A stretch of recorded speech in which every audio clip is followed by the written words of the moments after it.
Hello, welcome to another episode of the Project Purple podcast. I'm your host, Dino Varelli, founder and CEO of Project Purple, and I'm excited. We're back in the podcast studio. For those that don't know, no one knows this. I always say this, but no one knows this. I was away for a couple weeks. I had my summer vacation. We were fortunate and blessed to do a lot of episodes. So our episodes sometimes get aired weeks in advance to when they actually air, or they get recorded weeks in advance before they air, I should say. So I'm excited to be back in the studio, got the cobwebs off all the equipment, and we've got a special guest for us today coming to us all the way from the Richmond, Virginia area, Kit Rudd. Kit, thanks for joining us on the Project Purple podcast. Thanks for having me, Dino. It's a pleasure to spend some time with you today. Now, I've got a question personally. Is Kit short for something?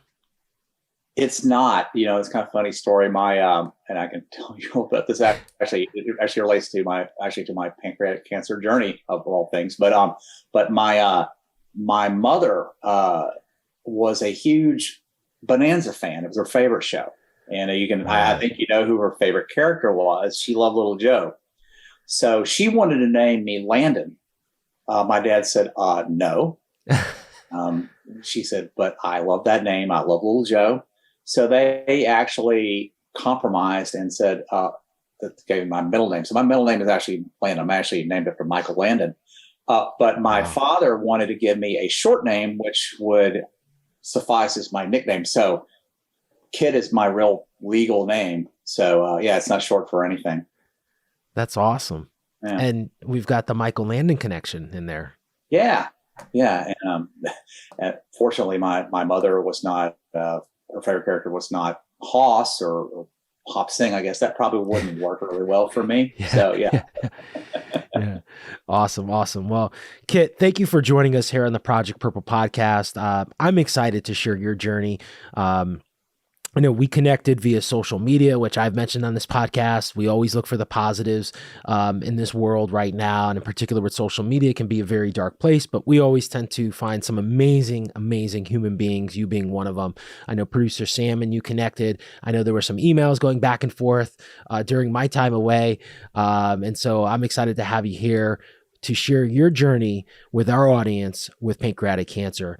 So as is customary with all our guests, the first segment of the podcast is always the guest opportunity to kind of share that journey. And I'll just say this before I hand the mic over to you is, as always, you can go as far back and stay as high level as you want. And with that, the mic is yours, Kit.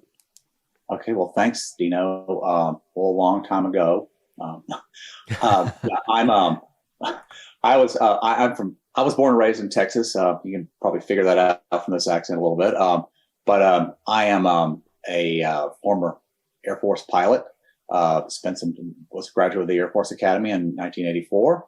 I flew C-130s for the Air Force in the 80s and into the 90s, and also did VIP airlift. I used to fly senior government officials, generals, celebrities. And interestingly enough, that was my second connection to pancreatic cancer at an early age, because I was honored to fly Alex Trebek, who was has always been one of my heroes, all the way back from his days as the host of High Rollers, for you older people who remember that game show. And it was just one of the highlights of my life, just getting to meet him. Just a wonderful human being, warm, funny. He asks as many questions in real life as he does on the show. I did get to joke around with him a little bit. It was great. So that was my second encounter with pancreatic cancer at that time. I have lived around the world, spent time in the Philippines, many years in the Philippines and Japan, and then back to Texas. And after I left the Air Force, I went into a government service. I worked in private industry for a little while, and then went to work for the government. I worked for the Department of Commerce in Washington, D.C., and do trade policy analysis there on construction machinery and related equipment, also aerospace equipment. I've been active. I was an active person, physically active off and on my whole life, I'm being in the military. But just like many people, as you get older, you slow down, your priorities change, you enjoy food and the things that life offers. So, my health, my adherence to healthy living, it was an up and down journey. But in probably about 3 years or so ago, I got really serious about getting back into shape. I had been a cyclist, a serious cyclist in the late 90s and early 2000s. And my father had passed away from a stroke in 2019. I decided it was time to really get back on the health bandwagon. I started eating much more healthy, increasing my level of physical activity, and I actually lost about 80 pounds. So just through walking, cycling, just being a little more careful about what I ate, and things were going great. I felt great. We moved down here to Richmond. I was cycling. I was meeting friends. Really just, I felt better. I literally felt better than I felt in probably 40 years. And, everything's going great. 2021, going into 2021, summer of 21, I actually employed a personal coach and started really getting serious about cycling to start doing some serious cycling activities in 2022. And this is like, say, September, October timeframe. And, we started working together, and I was really working hard. And I said, wow, this program is working great. I'm getting fitter. I'm getting faster. I'm getting leaner. I'm actually losing weight. I'm eating a lot. I'm eating so much, but I'm losing weight. This is great. And actually, it turns out later it wasn't so great because what happened. But it was the weirdest thing. I very closely monitor the amount of calories that I consume and how many that I burn. So the numbers were not adding up. I was eating more than I was burning, but I was gaining weight. And I thought, but okay, maybe I'm just not accurately addressing this, but it's fine. Felt kind of okay. But something in my mind said something was just not right. I just had it in my mind. And back in 2013, my mother-in-law, my wife Sharon's mother, Dorothy P, passed away from pancreatic cancer, and she was diagnosed and passed away, unfortunately, 11 days later. Just like is the case in many pancreatic cancer patients, vague symptoms that became progressively worse. They couldn't put their finger on it.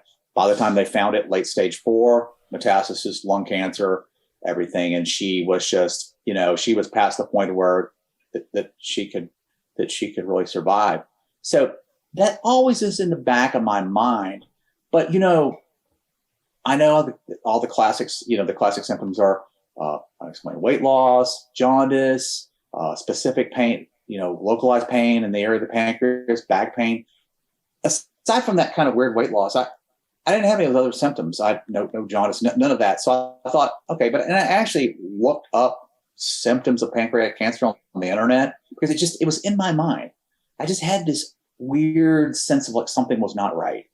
But, I said, but nothing there. So anyway, got to going through towards the end of the year. We went to Thanksgiving. I had a great Thanksgiving, had a wonderful meal with my daughter, and spent some time with her up in the DC area. Probably ate 5,000 calories that day. Really did it up.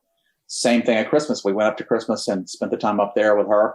Had a great holiday.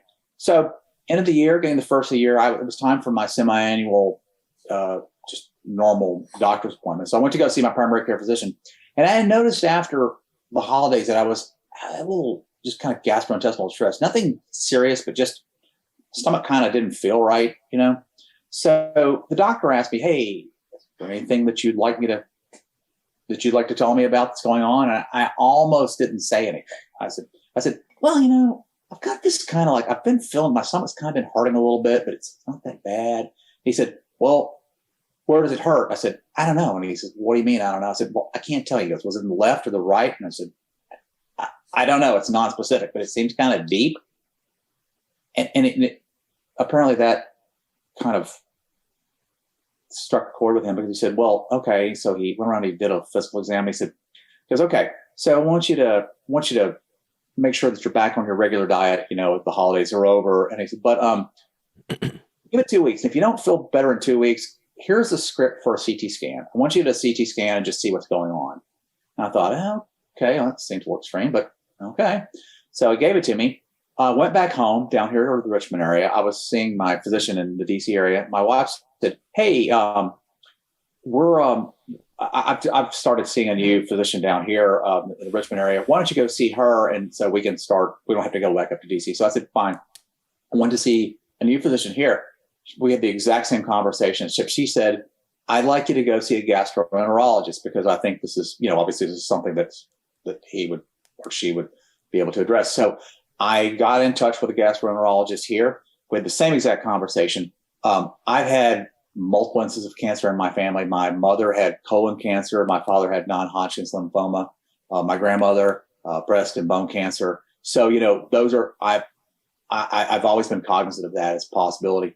So, we had these conversations, and Dr. Gaspar, my gastroenterologist, said, okay, I'm going to move your colonoscopy up a year. I'm going to do an endoscopy because I think you may have a gastric ulcer.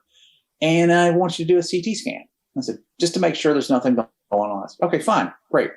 So during that period of time from January until I saw the gastroenterologist, it seemed like every day my gastric symptoms just got just a little bit worse every day, just little by little. And it got to the point where it wasn't that I was in excruciating pain or that I was not able to function. It was just that at night I had trouble sleeping. I started taking Tylenol PM. I had to find a certain kind of position to sleep in. And it was just odd, and I knew that something was wrong. I just couldn't put my finger on it. So the day that I saw Dr. Gaspar, I went home and I felt the worst I had felt yet. And I thought, wow, why did I ask him for something for pain? Because he was convinced it was a gastric ulcer. And I finally got him the next day and he said, okay, well, here's some prescription strength Prilosec. Take this. This should make you feel better. Well, it didn't. Well, that was a Thursday. That Sunday, I had a big gravel cycling race. We ride bikes, road bikes on unpaved surfaces. It's kind of a crazy, awesome sport.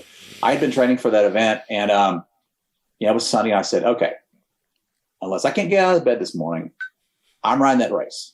And I got up on Sunday morning, and I felt kind of, not so great, but I said, yeah, I'm doing it. I got up, I did my prep, had my pre-ride meal, kitted up. It's 21 degrees outside. Went to the Pocahontas State Park, got on my bike, crushed the course. I'm 60 years old. They didn't even have a 60 plus category, but I finished 13th out of 57 in the 50 plus category. So I felt pretty good about that. I thought, great, this is awesome. I felt great. Went home next day. I said, here's like the 5 races I want to do. I signed up for every single one of them. I said, this is good. And I had the CT scan the next day on Tuesday. So when did I get the CT scan? It was okay. Saw the technician, chatted around, joked around with him, and we left. And he said a very odd thing to me as he was leaving. He said, I'll never forget this. He said, okay, I'm sure the doctor will be talking to you tomorrow morning. I'm sure he'll hear from him pretty soon. I thought that was a really odd thing to say, but I didn't think much about it. So sure enough, the next morning, the gastroenterologist called me and said, I got the results of your CT scan, and I feel it was very important to call you to let you know that unfortunately you found a mass on your pancreas. And I thought this has got to be a mistake. This is impossible. But it was true. And he said, he goes, and I don't want to overly alarm you, but he said, but this looks really serious. So we need to do a biopsy. We need to biopsy that, obviously. I had you scheduled for a colonoscopy and an endoscopy to diagnose these other things. Obviously, this is what's going on. Change of plans. I'm going to do an endoscopy, but I'm going to do a transgastric ultrasound guided biopsy to get to your pancreas. So he said, just so happens that I'm the practice expert on that. So we'll get this done next week. So I had to wait 9 days for that, which was a little gut wrenching to say the least. Fortunately, in one regard, it allowed me some time to kind of process the likelihood of what was to come. But it also allowed me some time to do some preliminary research on potential treatment options. So we spent that time looking at what was available, what was out there, and found some likely treatment options out there. Went in for the biopsy, and yes, as we feared, it was adenocarcinoma, and that got that diagnosis on Friday. We left the hospital. I was just kind of like in a state of shock. Obviously, my wife, who is an incredibly strong person. I couldn't believe how she handled this. She literally had a notepad. She said, "Okay, here's what we're going to do. Here's the list of those people that we went to the closest Starbucks. We sat down, and she started calling these facilities. We called UVA. They said, "Okay, we see you in a month." I said, "No, that's not acceptable." Then we called Virginia Commonwealth University, VCU Massey Cancer Center right here in Richmond. I said, "We can see you next week." Great, fine. We went. So I was initially evaluated by Dr. Jose Trevino, who's the surgeon in chief at VCU Massey, and I went to see him, his nurse navigator, his resident. There was like about 5 or 6 people in the room, and they're sitting around, and they're saying, "Okay, here's what's going on." He just spelled it out to me, and he said, he told me where my mass was, and he said, "And the reason that you didn't present the typical symptoms is because your tumor is on the body of your pancreas, as opposed to many times it's on the head, which impedes the biliary duct, when you get the classic symptom of jaundice." He says, "You didn't have any of that." He said, "But you're having the pain because of the size of the mass." So I thought, well, that's very important, because people always key on those classic symptoms, and I didn't present those, and that's why it didn't really occur that this was what it was be. So he said, "Okay, so based on what I've seen, we're going to put you on FOLFIRINOX. It's going to be awful. You're going to," he goes, "I'm telling you, it's really harsh. I just want to prepare you." He said, I want to reduce that tumor in size." He goes, "I think that it's resectable, but I want to hit it hard. You're fit. You're really, really strong. So I think you can stand up to this treatment." He said, "But there's one thing I need to do. Is just, I'm concerned about the size of this tumor." He goes, "Anytime I see this, I'm concerned about metastasis. So I want to do another round of scans. I want to get CT scans and MRIs, and I want to make sure that there's nothing else going on there." So that gave me a little bit of concern, but we went. So we left. We did another round of scans, CT and MRI, and I continued on. He told me, because we were talking about, what do we do now? And he goes, "Well, do what you've been doing." He goes, "If you feel good, you want to ride your bike, ride your bike. Don't lay around in the bed." I said, "Okay, no problem." So just doing my thing. So I was here at home. I was riding my indoor cycle, and the phone rang, and it was Dr. Trevino's office. They called. They said, "Hey, so yeah, we got the CT and the MRIs back." He goes, we see some troubling spots on your liver." He says, likely metastasis. He said, "Not confirmed," but he said, "Here's the thing." He goes, "As far as I'm concerned, your course of treatment is going to be the same. We're just going to do the FOLFIRINOX. We're going to knock this down. We're going to try to figure out what's going on with your liver, whether it's metastasis or not." And he goes, "Nothing." He goes, "Really, nothing changes." But in my mind, something did change, because at first we were talking about candidate for surgery, and now we're talking about metastatic pancreatic cancer, and that was another big blow. So, but I looked at it and said, "Well, now we know, and so we know where we are. So let's get this show on the road." So I started FOLFIRINOX in April, and it's funny, because I was thinking about this FOLFIRINOX, and I said, it's almost like it's like the Long Island iced tea of chemotherapy. Every high octane bottle off the shelf, and it's very effective at what it wants to accomplish. But the morning after, So I wasn't afraid, but I was apprehensive. But I was also eager to just get the show on the road. Let's get on the road to help. So I went in there, took my first treatment, and went home. I left the infusion, and I said, "Man, I'm hungry. Let's stop and get some pizza on the way home." And I literally ate 2 slices of pizza, came home, woke up the next morning, felt kind of not so great. I was tired and kind of queasy a little bit, but just not nauseous or not really super ill. But ate a little bit, felt a little under the weather for about 2 or 3 days. But by Sunday, I told my wife, "This is stupid. I'm not going to lay around this house. I'm going out for a walk." I went out and walked for an hour in the neighborhood. Felt great. Turn around the next round of chemo, I didn't have that weird symptoms. It was like, that's it. I thought it was supposed to get worse every time. It was actually getting easier. And the incredible thing is that I've now gone through 9 rounds of FOLFIRINOX, and every time I go through it, it seems to be less, it seems to affect me less, to the point where now I go, it's like, and as most of your listeners know, you have to go through the FOLFIRINOX, and you do the oxaliplatin, and then you do the irinotecan, and then they send you home with a 5-FU pump. I go home with a 5-FU pump and then go out on Wednesday and walk for an hour and a half or 2 hours around the neighborhood. I walked 6 miles on my last treatment, because I feel I have energy. I feel good. I think, why not? Like, I'm going to do lay around. So I do that. And I know this is not normal, but I feel fortunate that this is what I can do. But I think that's helped me a lot with my attitude and my approach to to this treatment. So so I've been doing that. So what's happened? So where am I right now? So I was beginning to wonder. It's kind of funny, but I'm beginning to wonder. Like, I'm taking this treatment, but it's not making me sick. I'm thinking, well, if it's not making me sick, am I getting enough? Like, maybe they need to get me more. Can they do more things? Because and so I asked my doctor at Massey, and he said, well, it's everybody's different. I said, okay, it's fine.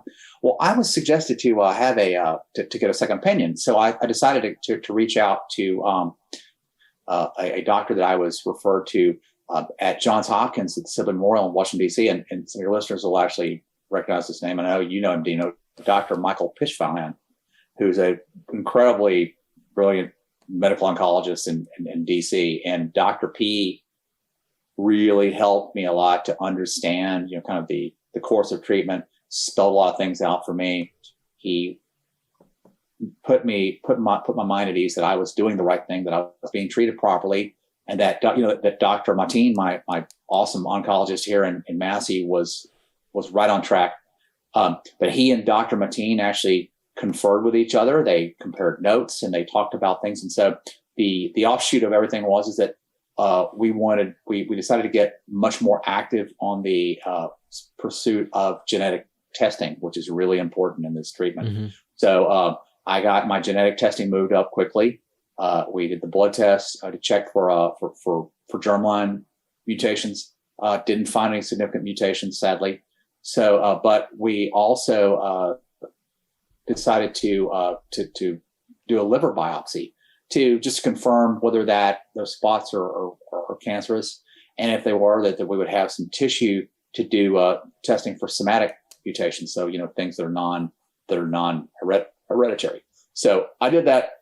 That was on this Monday, just 4 days ago. So I'm waiting results on that. And I'll be honest with you. I think the most likely scenario is that it is metastasis, but I'm okay with that, because at least I'll know, and we'll be able to really, really tailor my treatment moving forward so that I can capitalize on this period where I'm actually feeling well, and I'm stage 4, most likely stage 4 pancreatic cancer, but I'm in pretty good health. I feel good, but capitalize on this time and try to take care of myself while I can. So, and that brings us up to today. Wow. I've been taking notes here, and first of all, thank you for giving us that information and going into in depth here. And I do have a lot of questions here. My first one is, you said, and I want to go there first because you brought it up last, the genetic piece. So when you got diagnosed, they didn't do genetic testing there originally? Yeah, and that's one of the reasons why I was really happy that I did seek a second opinion with Dr. P. Yeah. When I was originally diagnosed at Massey, they did schedule me for genetic testing, but it was far off in the future. It was like September. Oh, wow.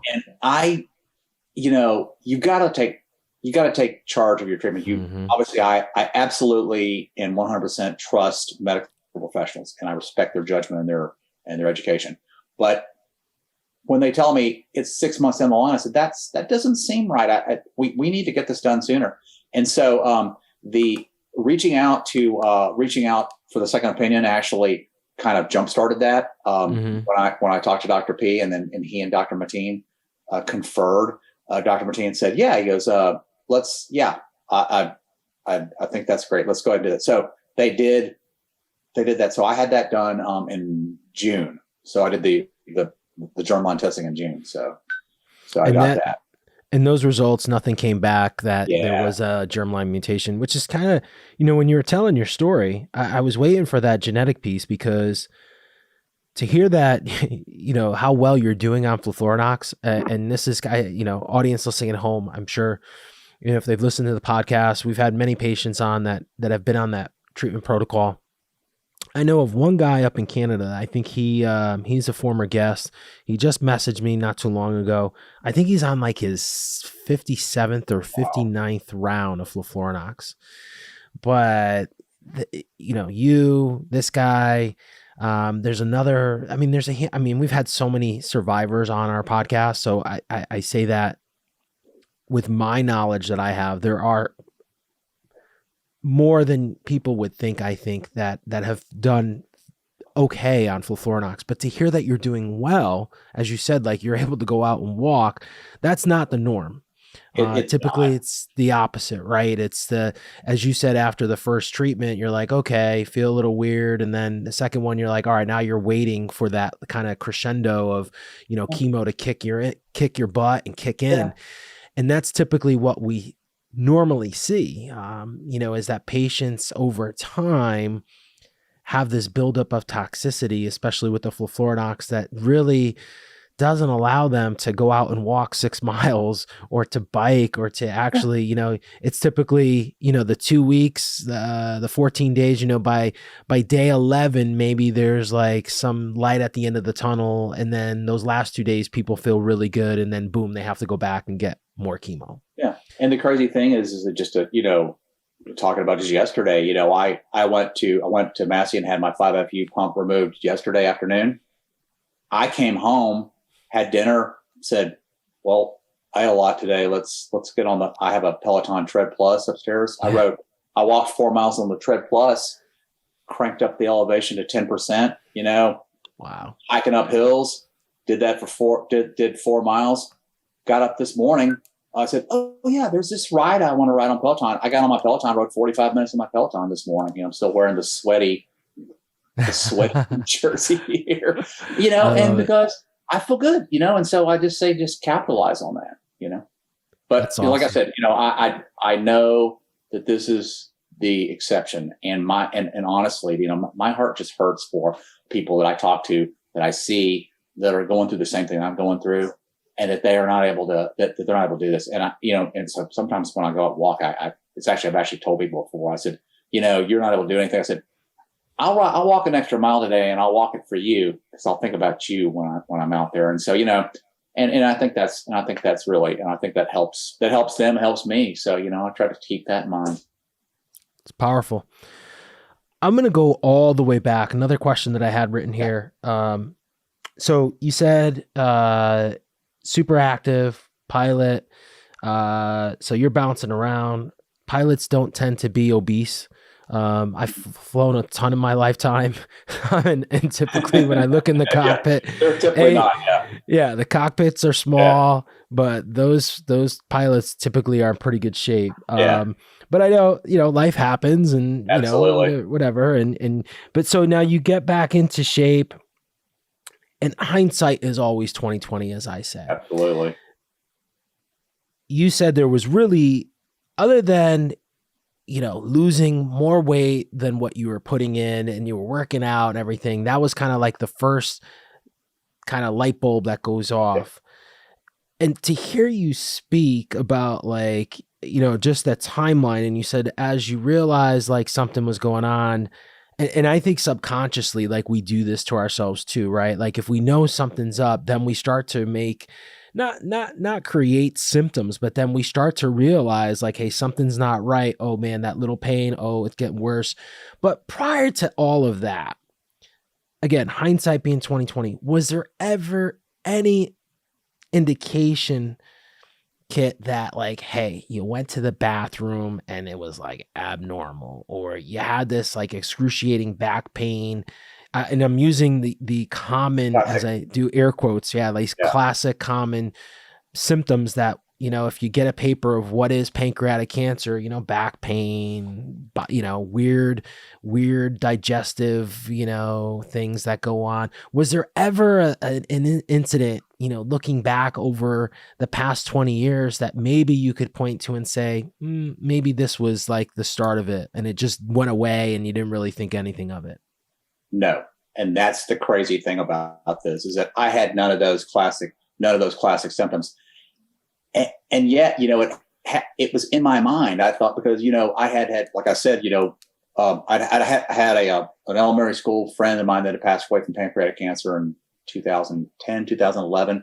So these things are always in my mind, and you see it in the press, and there are celebrities and famous people and people of all walks of life that are passing it.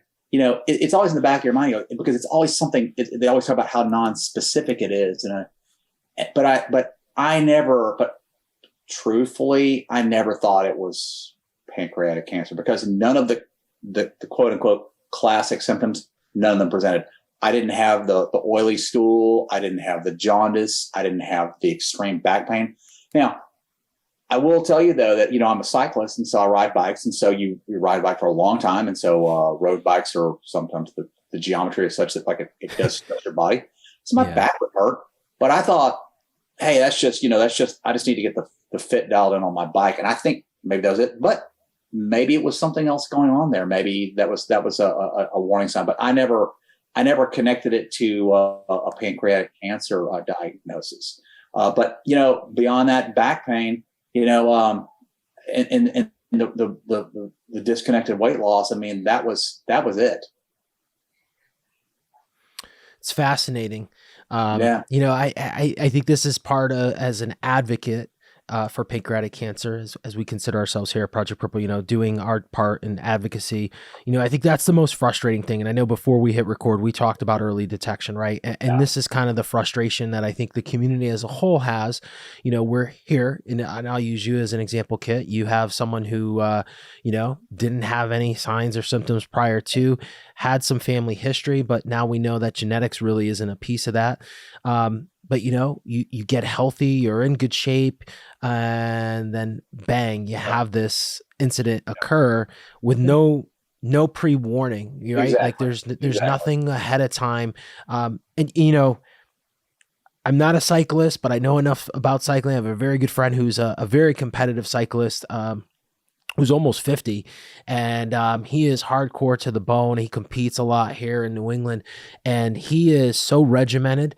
So when you were saying cycling and I mean, I think you mentioned triathletes. Triathletes tend to be, I guess, when we look at the spectrum of endurance athletes in terms of their, I would say, discipline in terms of their eating and exercising, I think triathletes probably go pretty high up. And then, cyclists, marathoners, swimmers get kind of in between there as well. And then maybe CrossFitters are at the bottom because they're doing so many things, in my experience. But I know triathletes tend to be at the top because they are really, like, nutrition is such a key.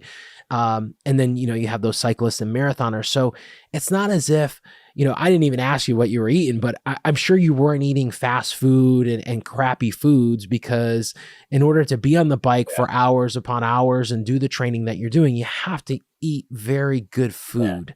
I can address that. Prior to my health, my efforts to kind of improve my health, after I had left the Air Force and I was doing other things, I think I enjoyed all the things that many of us enjoy. to excess, red meat, and I'm a competitive barbecue cook and chili cook, so I enjoy that, and enjoyed my craft beer, my wine, and all those things, and so I'm sure that I probably indulged more than I should have, not to extreme excess, but but I did that over the years. I had about 4 or 5 years ago, I had a problem with, I had some nerve damage in my right leg. It turned out it was a damage in my nerve, but they thought that I had degenerative disc disease, because I was having this leg pain that they were associating with with my back. Well, anyway, I had to start taking neuropathic meds like Lyrica, Cymbalta, those kinds of things. So they told me when you do that, they don't like you to consume alcohol. So I quit consuming alcohol when I was taking those drugs. We finally got the situation under control. They identified the nerve issue, and I had an injection. It's fine. But I found that after I had been off alcohol for 6 months, I kind of, for whatever reason, I just kind of lost the taste for it, the experience. And so I quit consuming alcohol 4 years ago. And just, like I said, it wasn't because I had a problem or that I was trying to make any statement or anything. It's just that I thought, I'm just going to change this. And it was a really eye-opening experience for me. I felt, it's just the weirdest thing. It's like my clarity of mind improved. Just my life, just my general feeling of general health improved. And, I think this really kind of paved the way when I really got serious about making the weight loss, that not having that in my life probably helped tremendously when I really got serious. And so I did that. So I haven't consumed alcohol for 4 years. And so, so and as far as like the diet itself, when I got serious, I just, I'm an engineer by education. So I'm really about numbers. And so what I want to do is I want to find foods that, I got to find something that I like. I want to find something that's healthy, that has, it's balanced, nothing extreme, nothing weird, no fad diets or anything, but I want to find something that's, that's balanced. And I want to find that I can eat regularly, that I don't get tired of. And so I found the things that I enjoyed. I figured out what the caloric value was. I use a daily fitness tracker. I actually use MyFitnessPal. So I started just tracking my food, I found things I liked that I ate. I stayed within my numbers, and you naturally gravitate to healthier foods when you start doing that. So my red meat intake dropped off pretty dramatically. I just started incorporating more, whole grains. I kind of, my dairy product consumption went down dramatically. I started using almond milk as opposed to just, cow's milk.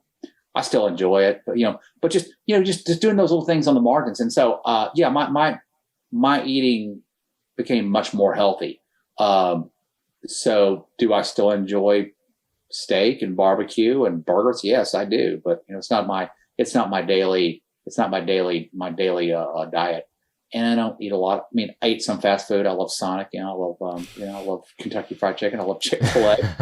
But I don't go there every day. Just kind of, it's all, honestly, I know it sounds cliche, but it's just about moderation. And so do that totally. And work out all right. Yeah. Totally. It's all about moderation. Yeah.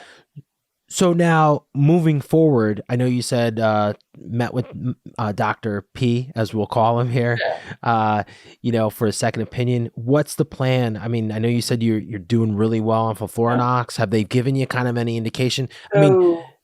You sound really good. You said you're working out, so I assume your numbers are still stable. You feel really good. I always say, like, hey, if you feel really good, when I talk to patients, if you feel really good, then that means things on the inside are probably good right now as well. If you're able to live an active lifestyle, I would imagine that the cancer is stable for the time being. So, good question. And the answer is, I think the numbers are actually trending positively. One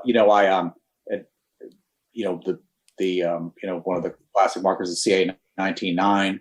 So from when I had my first CA19-9 test, it went up.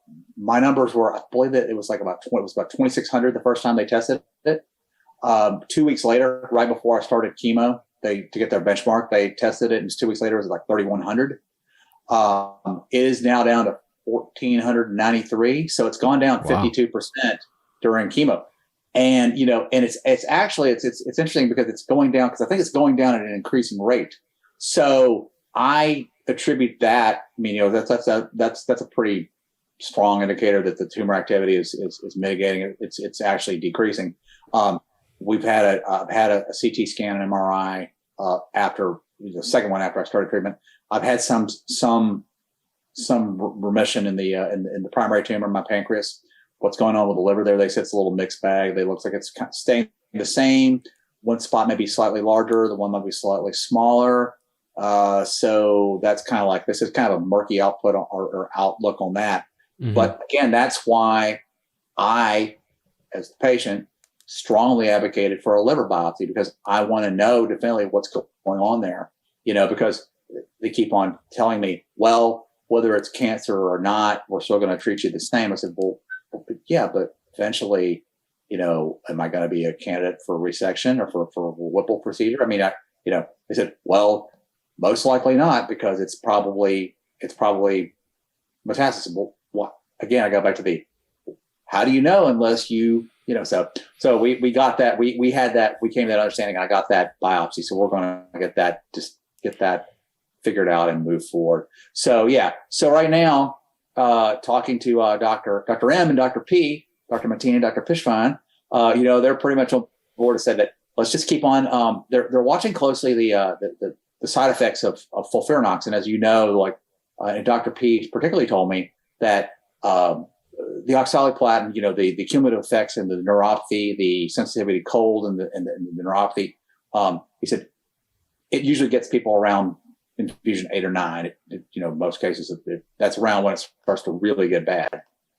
They said, so he said, that's a cumulative effect. That's like what's happening in 4, 5, and 6. He goes, by the time you get to 8 or 9, it's like, we kind of, a lot of times we'll alter the regimen. We may take the oxaliplatin out of the mix, or we may go to an alternative infusion, or we may go to an oral chemo drug. So he said, we'll just have to see. He goes, but as long as it's working and it's it's therapeutically beneficial, we'll stick with it for now. So they've got me scheduled for 12. I just did 9, so I got 3 more to go.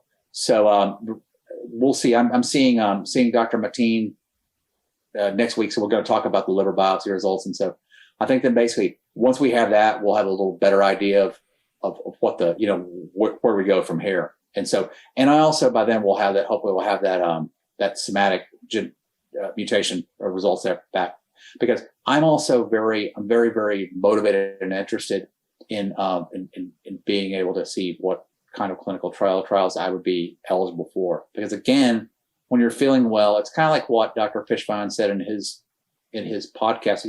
He said, you buy patients time, you get them this interregnum where they're in good health, they're feeling good, they have a good quality of life. He said, that's the time when, well, you live your life, you do the things you want to do, but also you use that time to avail yourself and find other, methods of treatment. I said, so I feel like that's what we're buying time. It's like, I think you said something about, it's like the baseball game. It's the 9th inning, it's like, and, we're 9th inning, 2 outs, it's like, let's strike another single here.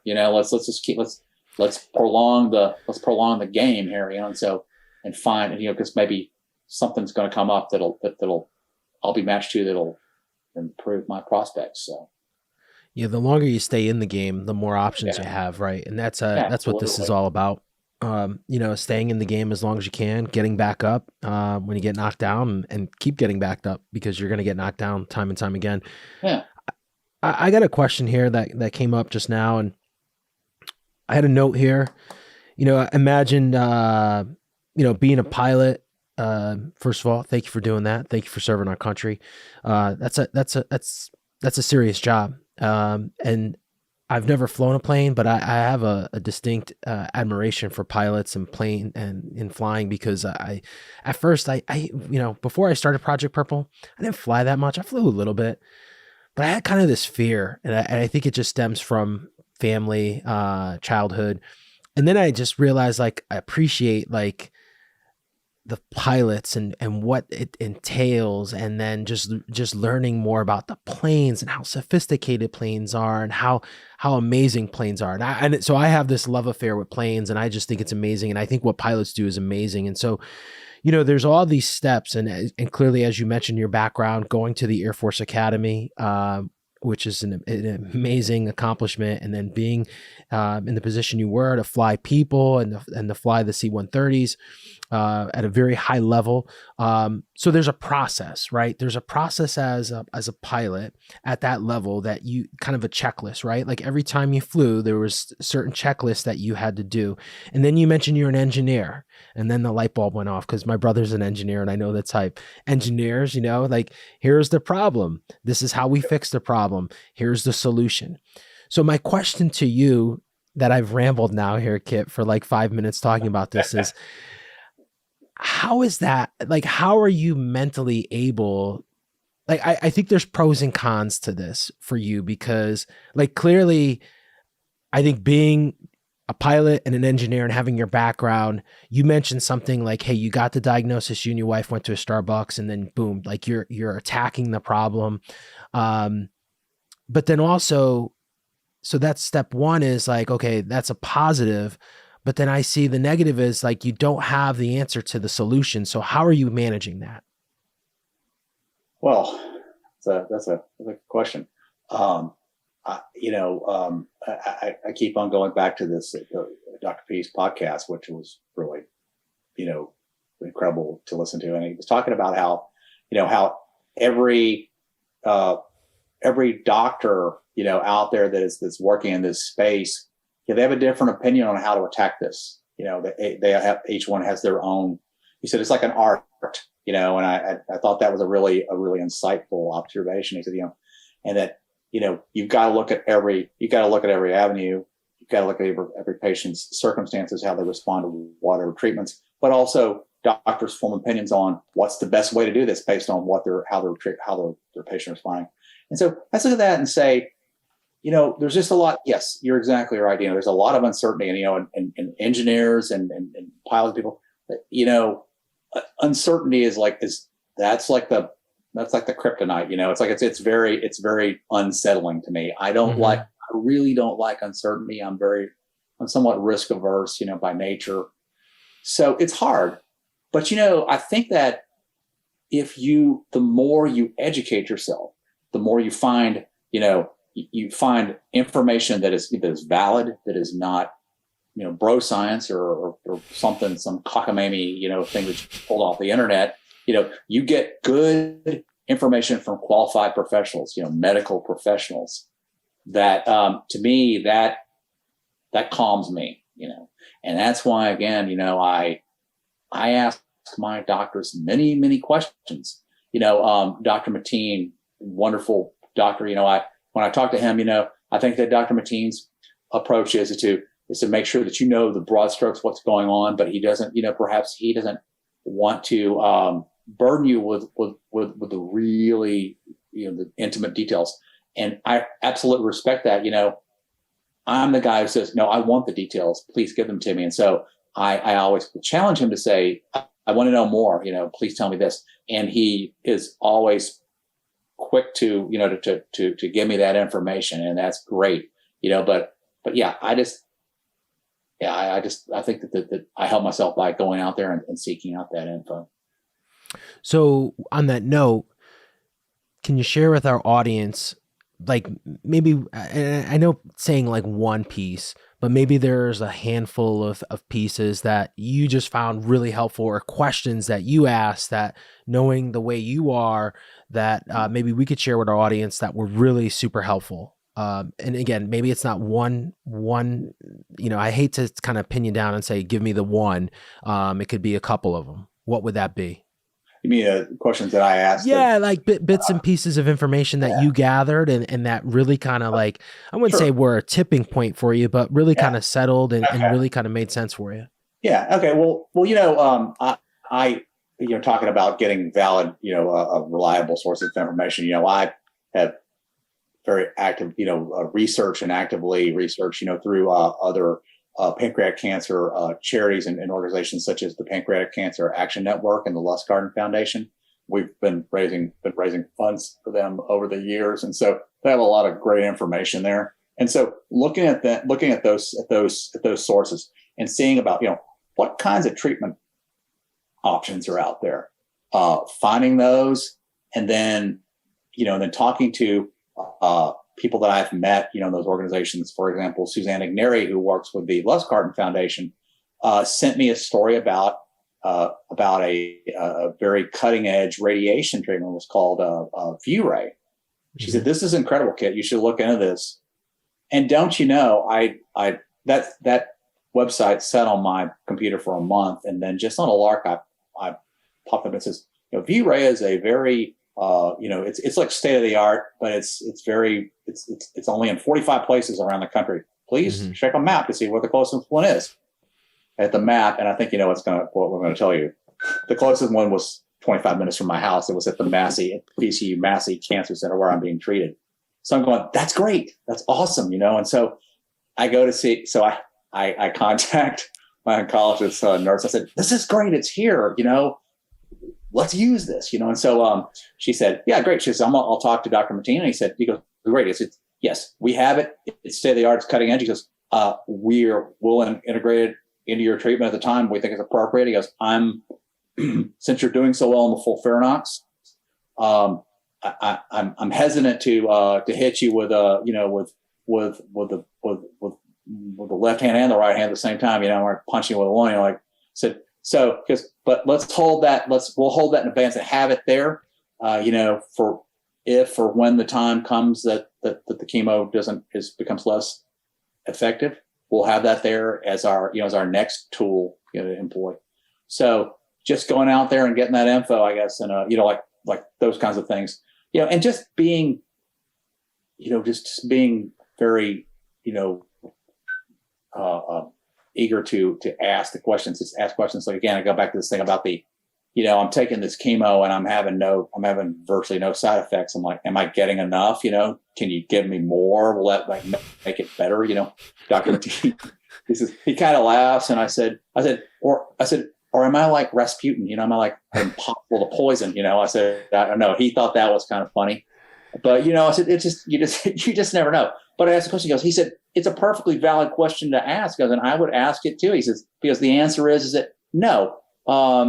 Your side effects, there's no cause and effects between, link between, severity of side effects and efficacy of treatment. So, but just asking those questions and just being, not afraid to ask them. And if you don't get the right answer, ask again. If you don't get the right answer there, ask somebody else, that seems to help.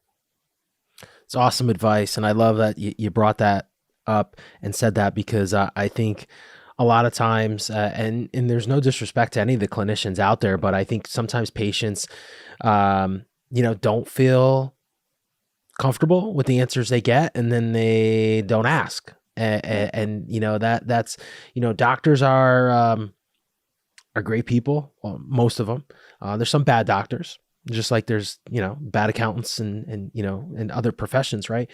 But I think you have to really advocate for yourself, and you have to ask the questions if you don't feel comfortable. If you feel comfortable, fantastic. But if you don't feel comfortable, don't be afraid to ask that question. And I think you have to kind of get over that hurdle to ask that question, because that could make a huge difference for your life, in some cases, for people fighting, because no one's going to advocate for you, as you have mentioned. Absolutely. I got a couple questions here left, and it's crazy. I looked down at the clock, and we're 53 minutes in, and I feel like we've been talking for like 5 minutes. It's crazy how fast the time goes here, Kit. This question comes up often, and I love asking fighters about this. I know you've mentioned the biking, friends, the barbecuing. I know you're engaged in the community there locally. But the question that I pose is, during this journey that you've been on, what's the best thing that maybe friends or family have done for you? And the background around this is, a lot of times we get calls here at the office, or someone listening, their neighbor gets diagnosed, or there's someone in their family gets diagnosed. And I think a lot of times people on the outside don't know what to do. So I always pose the question to the person in the seat, saying, what's the best thing to do? Or what are some examples of friends and family that they've done to you, that they've done for you, I should say, that are just really meaningful and really make a difference? Yeah. Well, that's actually a great question. And I've kind of thought that over a little bit. When this first happened, I for whatever reason, it occurred to me that you get a diagnosis like this, and you go, well, how do you tell people this? I mean, do you keep it under wraps? Do you like broadcast it? Do you put it on a billboard? Do you call your closest friends and tell them, and like, and say, don't tell anybody else? So you go through this whole series of thoughts about how you're going to do this. And, I thought about it, and I actually thought about not so much like what I was comfortable with, what those people, what would be the best for them. Because I think, you put something on, this is me, but you lay this on someone, and that's a heavy load, And I thought, maybe some people, if you tell them, hey, this is what's going on, they don't know how to respond. It's like you put them in a difficult position, Do they feel like, well, do I need to come over? Do I need to bake a cheesecake for you and bring it over? Do I need to like come over and ask you a million questions? Do you want me to call you? Do you want me to leave you alone? And so I think that, and it was funny because some of my friends, that's exactly what happened. I had a friend that's very close to me. What I did when I was first diagnosed is that I thought, I'm going to reach out to my very inner circle, because those are the people that I feel I can trust and that they can provide me with some immediate support. And one of my friends, I reached out to him and I didn't hear from him for a week. I go, well, geez, I guess I guess he didn't really care. Well, a week later, it's out of the blue. He said, kid, I guess he said, I've been in tears because I didn't know how to respond. I didn't know what to do. He goes, because his mother had passed away from pancreatic cancer. He said, it was just too much for me to bear. And I thought, man, what a jerk I was thinking he didn't care. Like he cared. It was like, but he was so distraught that he didn't know. But you know what? He came back and we talked, and I thought, well, and I told him, I said, well, I am so sorry to have to burden you with this. And he goes, you don't have to apologize. I said, well, no, I feel I do. And so it's just hard, it's just really hard, but I'll tell you, so that's part of it. But as far as like what people have done or do for me, the very best thing that people have done is when I was diagnosed, and I said, okay, here's the reality. No one knows how many days they have left on this earth. None of us know. But the most likely scenario is that my days here are probably a little less than other people. And so I think, I have a finite number of days. So let's make the best of these days. And so let's take care of the people that are closest to us and spend time with them. But let's also maybe take some time to help other people who are in this same situation. So I said, I'm going to work like a demon to coordinate or to work with pancreatic cancer charities and raise money and awareness so that the person who comes after me might not have to be in this position, 5 years down the line or 10 years down the line. So I got out there, 3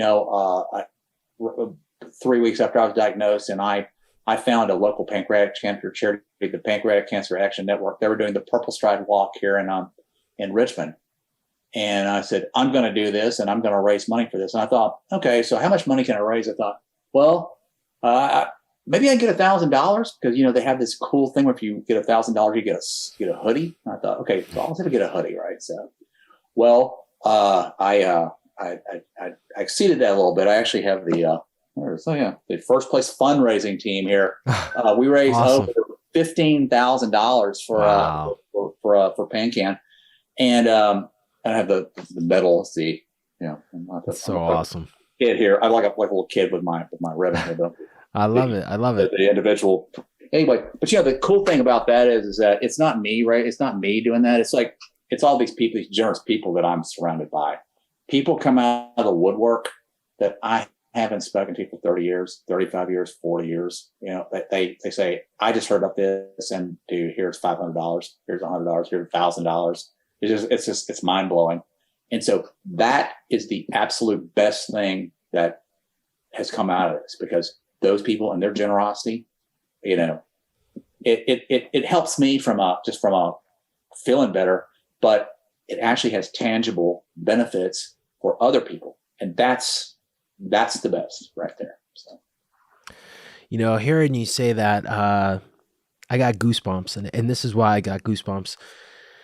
because I've been doing this 12 years. And so we know this disease is a 62,000 person disease. My mom's a 2-time breast cancer survivor. Breast cancer is a 250,000 person disease. And I've always said the way that we change this narrative is we got to motivate, so it's 5-1. I would, 5-1 pancreatic cancer to breast cancer, or breast cancer to pancreatic cancer, 5-1. And I've always said we got to motivate 6-7 people for every one person, right? So hearing you tell that story, Kit, of how, you've rallied community, you've rallied friends, strangers, family, for what you're going through, for the next person going through it, is what we have to do, right? Like, this is what this podcast has become. Not that this is a plug here for the podcast, but like, I always envisioned, like, I always said, hey, we're just going to tell stories, man. And this is our way of, hopefully, not our way, but part of our process here of raising awareness and telling these stories. Because if there's someone on the other side listening to this that never knew about pancreatic cancer, but now knows a sign, a symptom, or gets inspired to raise awareness, then that's a win. That's a home run, right? And just hearing you say that is just so special, because that's how we really change this. It's a numbers game, but we need the people to help us, lift and help to raise awareness. That's how we change this. And it's not rocket science. You're an engineer, here's the problem. This is the solution. You got to motivate more people. We need more people to get involved and get engaged. We need government. We need pharma. We need private sector. We need public sector. We need all these things to collide all at once. And when that happens, it's going to change, and it's going to move, and it's going to be powerful. But I feel like we are going in that direction. There's certain sectors that are lagging, unfortunately, but that's okay. We'll get them on board. If we have enough momentum, we'll push that, that we'll push the cart across the finish line, as they say. Yeah. I think, I just think that I think, I don't know, I'm an optimist here. I think that the momentum is increasing. I really think, I honestly think that we're on the verge of some really big steps and some progress. The things that I see, and I don't know, I just have in my mind that we're on the cusp. We just need to just keep this is not the time to let up. This is when you double down. No, this is like when you hit the gas. You got to keep your foot on the gas and pedal harder, right? So yeah, it truly is. I mean, I think, not to get off subject here, but I mean, there are some promising things on the science side, treatment wise, that we have learned on the early detection side within the genetic space. We do know. I mean, there was just an amazing report that came out while I was away. I just caught it. So there's this CAPS project that's been around for, I think, like 7 years. We have funded one similarly that's a little bit bigger, but the CAPS project came back, and they've caught early cancers. MSK was one of the sites. There were 7 sites. Hopkins is another one, but I think the report listed 10 stage 1 pancreatic cancers that they found in surveillance. That's a win. Those 10 people get diagnosed at stage 1, and they would have not been diagnosed at stage 1 if not for that study. So we know that works. And now the bigger key to that is, like, how do you now, bring that out to the entire community and not just this genetic piece, right? And how do we come up with diagnostic testing and early detection for everyone, and not just the high risk population of genetics? But we've got to start here, right? Like, that's the starting point, and those are the wins. And, so we've got to carry that momentum and continue to do those things, and continue to message it, and continue to motivate, and, share stories like yourself that are having positive results with a very, very toxic chemo. And this is something that we've talked a lot about, Kit, here. Being an engineer, I'm sure the reality and the statistics of this disease, but there's nothing out there that ever says that you can't be that 9%, 10%, right? That's right. That's absolutely right. There's nothing out there to someone listening who just gets diagnosed that says you can't be like Kit and have FOLFIRINOX and have a very high quality of life and still do the things you want to do. So, that's the reality. And so we have to keep messaging that, and we have to keep telling that story. So thank you for sharing all that. I do want to, so you got your jersey on. For those listening, you can't see it, but for those watching on our YouTube, we've got the jersey. So talk a little bit about the journey, not about the journey, but about the jersey. Sure. Yeah. So one of the things we did, another fundraising initiative we did was here in Richmond. I worked with with a good friend of mine and a business owner here, Glenn Amy of Journeyman's Adventure Companies, a bike shop, locally owned bike shop here in Richmond, Virginia. We decided we were.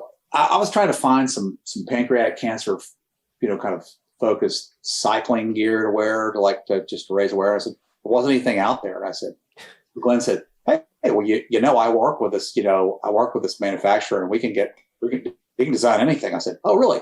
So we tossed some ideas around, and so we came up with this idea to do a pancreatic cancer themed jersey, and this is Kit's Pan Cannibals. And so they explained the cannibals. I had to explain this. So for anyone, so there's probably your audience is not consisting of a lot of professional cycling historians, but one of the greatest professional cyclists of all time was Eddie Merckx, Belgian cyclist, and his nickname was the Cannibal, and they called him the Cannibal because he was relentless in his attack, as a cyclist, and he took no prisoners, and he gave no quarter to his opponents, and he's relentless. So they call him a Cannibal. So we're thinking about pancreatic cancer and cannibals, and I just came conflated. I said, pan cannibals, we'll be like the pancreatic cancer, warriors. We're going to attack this terrible disease. We're going to get after it. We're going to double down. We're going to do everything we can to help people now and in the future. And so we decided, and he says, "I love that name." So we did it. We did it in purple and gold.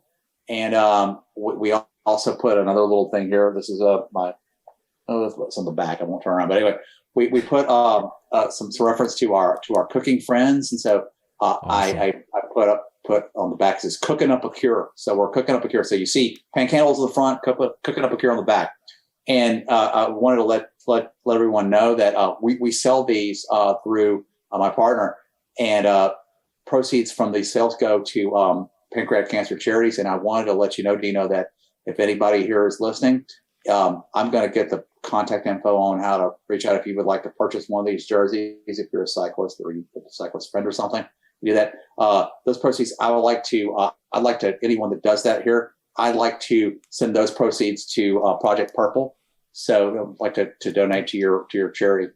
Awesome. There's so many worthy pancreatic cancer charities out there, but we're all in the same boat. We're all pulling together, and I want to make that offer. So I appreciate that. That's very kind of you, and that's awesome. And we'll make sure to get that information out to our audience and to our community. Okay, I've got one last question for you. And I know you've listened to a couple episodes, so hopefully this isn't the first time you've probably heard this, but maybe it'd be naturally the first time you answer it. I always tell our guests, this is a loaded question. I have a lot of loaded questions, but this is the loaded question. There's no right or wrong to this, to your answer and to this question that I'm going to ask you. But in your experience and what you've gone through in your journey, what is your definition of the word pancreatic cancer? Well, I did see some of those podcasts, and I've been thinking about this. So, pancreatic cancer. First of all, it's a gut punch. Honestly, it's just a devastating and soul crushing, bit of news at first. But this might sound kind of crazy, but I actually think of it as an opportunity. And it's an opportunity for those of us who are suffering from pancreatic cancer to kind of refocus our lives and to say, figure out what's important and to focus on that. Kind of filter out the negative as the best we can. It's a struggle. Trust me, I've got negative things in my life, but to try to not focus on those, focus on the positive. Take care of those people that are closest to you. Reach out to those people that are in the community that are suffering like you, and give them a hand. And how do you do that? Talk to them, volunteer to spend the time with them, raise money for these very worthy charities. And so, it's a guy of something, I look at pancreatic cancer as, like I said, as a bad, something really bad from which some really wonderful things can come from. So. Powerful stuff. Kit, someone listening to this podcast, if they heard something, going through a similar fight, where's the best place that our audience can connect with you? Yeah. Okay. So I use social media in a positive way. So I created an Instagram page that focuses on my pancreatic cancer activities. It's pretty easy. It's called Cooking Up a Cure, but it's COOKIN Up a Cure. And you can look it up on Instagram. It'll pop right up. I need more followers. So please find me, follow me. I'll follow you back. Let's talk about this. Let's talk about this disease. I on that page, I talk about a variety of things. I talk about things I do at home, like my cooking. I talk about things I do in cycling. I talk about my fundraising. It kind of focuses, it all kind of circles back around this pancreatic cancer journey. And so, I share some pictures of, talk about people that I meet and, and just kind of keep it positive and kind of light. And, and so I hope we can go and I've met some really great people, just met some through that. I'm also obviously on Facebook. It's just my name, Kit Rudd. You can reach out to me there. Beyond that, I think that's probably the two easiest ways to reach out to me. I also do a blog that I share with people I talk about. My dogs are telling me, oh, sorry. they're agreeing with me, I guess. But I do a blog where I talk about my just what's going on with my treatment that I share with some of my closest circle. But anyone that wants to subscribe to that blog, I can make that link available to you through your channels. If they want to subscribe, I'm happy to have them subscribe. I talk a little about things that are a little bit more in detail, some more of the technical aspects of the details about what I'm doing was regarding my treatment, and try to share that with people and keep them informed. So that's where you can reach me. But please reach out. I love to talk to people about this. I'm very passionate. As I told you, I'm kind of a introverted extrovert, except when it comes to something I'm very passionate about, and which I'll talk to you all day about this, as you've kind of figured out by now. I love it. So I just went on to Instagram here on my phone. I just hit follow, and I love like the first 3 posts are all about food. I love food, so I love I love it. I love it already. And then I just scroll down here. I see you got the jersey. I love the Straight Out of Chemo T-shirt here. Oh yeah, I love that shirt. Yeah, I love that. That just gave me an idea. Kit, it has been an absolute honor to have you here on the podcast, and really thank you for sharing your journey with our audience, with the public at large. I look forward to following you on Instagram and staying in touch with you and keep seeing you doing all the great things that you're doing. Thanks. Well, thanks for, like I said. And the last thing I'll say, Dinos, is that, the beginning of this, I wanted to tell you, and I forgot, I know it's been a long time, but I wanted to say that I wanted to express my condolences, for you losing your father to pancreatic cancer, but for you taking your grief and the things that you did and turning into something positive and starting this organization and starting this podcast, because you're making a difference. And I really appreciate that. Kit, thank you. Thanks for being a guest. That's a wrap of another episode of the Project Purple podcast. If you like what you hear today, feel free to share this podcast, follow us wherever you listen to podcasts, or follow us on YouTube. And until next time, please be safe. Thanks for listening, and thanks for watching the Project Purple podcast.